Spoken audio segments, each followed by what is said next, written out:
তা মঙ্গলবারের মধ্যে জানাতে হবে আদালতে। তদন্তে কি কি পাওয়া গিয়েছে, কি কি তথ্য প্রমাণ রয়েছে, রিপোর্ট দিয়ে জানাতে হবে রাজ্যকে।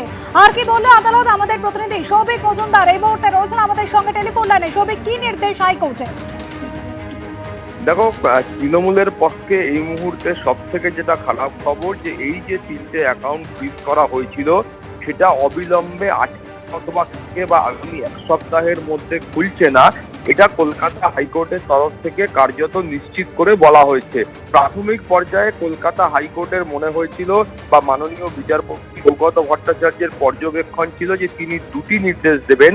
প্রথম নির্দেশে তিনি জানতে চাইবেন যে এই যে 3টি অ্যাকাউন্ট ফ্রিজ করা হয়েছে এই 3টি অ্যাকাউন্টে মোট কত টাকা রয়েছে সেই তথ্য তিনি চেয়ে পাঠাবেন এবং তারপর তিনি পরবর্তী সিদ্ধান্ত নেবেন। 1, 2 তিনি এটা প্রাথমিক পর্যবেক্ষণে মনে করেছিলেন যে এই মামলার ক্ষেত্রে 2জন স্পেশাল অফিসারকে তিনি নিয়োগ করবেন এবং এই 2জন স্পেশাল অফিসার হবে কলকাতা হাইকোর্ট বা অন্য আদালতের 2জন অবসরপ্রাপ্ত মাননীয় বিচারপতি। ফলে সেই বিচারপতিদের নেতৃত্বে এই যে 3টি ব্যাংক অ্যাকাউন্ট ফ্রিজ করা হয়েছে সেগুলো প্রাথমিকভাবে কিছুটা খোলা হবে এবং সেটা খোলার পরে শুধুমাত্র দৈনন্দিন বা প্রাত্যহিক খরচের জন্য যে অর্থ প্রয়োজন সেই অর্থই সেখান থেকে ওঠানো যাবে, এমনটাই কিন্তু তিনি সিদ্ধান্ত নিয়েছিলেন। এবং তারপর তিনি মনে করেছিলেন যে কোনো রকম বড় খরচ বা কোনো রকম নীতিগত সিদ্ধান্ত এই 3টি অ্যাকাউন্টের ক্ষেত্রে তৃণমূল কংগ্রেসের তরফ থেকে গ্রহণ করা চলবে না, এই রকম একটা প্রাথমিক পর্যবেক্ষণ তিনি কিন্তু রেখেছিলেন। কিন্তু তারপর তুমি জানো যে পুলিশের তরফ থেকে সলিসিটর জেনারেল তুষার মেহতা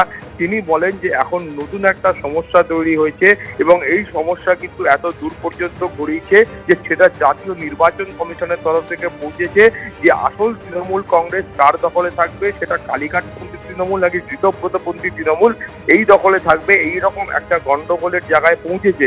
এবং এটা নির্বাচনের যে পরবর্তী সময় সেই পরবর্তী সময়ে এই গন্ডগোল দেখা যায় এবং তৃণমূলের অভ্যন্তরে দুটি গোষ্ঠী তৈরি হয় এবং এই দুটি গোষ্ঠী তারা নিজেদেরকে আসল তৃণমূল বলে দাবি করছেন। ফলে এই গন্ডগোল বা এই বিতর্ক, এই বিবাদ কিন্তু এখন নির্বাচন কমিশন পর্যন্ত পৌঁছেছে।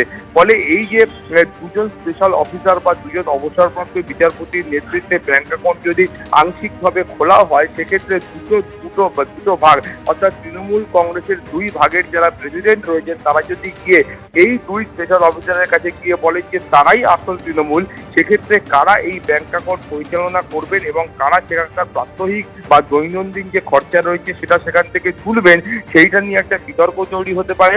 এবং যার ফলে যেটা হবে যে কলকাতা হাইকোর্টের তরফ থেকে যে নির্দেশ দেওয়া হবে সেই নির্দেশ পালন করা কার্যত এই 2 স্পেশাল অফিসারের পক্ষে অসম্ভব হয়ে দাঁড়াবে। ফলে সেই নির্দেশ আপাততভাবে প্রাথমিক পর্যায়ে কলকাতা হাইকোর্টের তরফ থেকে দেওয়া হয়নি এবং কলকাতা হাইকোর্টের তরফ থেকে কোনো রকম ভাবে এই অ্যাকাউন্টগুলি খোলার বিষয়ে কোনো রকম নির্দেশ দেওয়া হয়নি।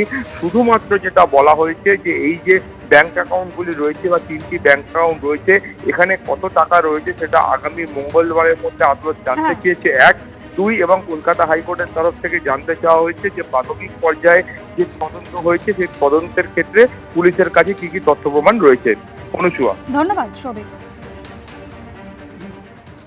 এবিপি আনন্দ এগিয়ে থাকে, এগিয়ে রাখে।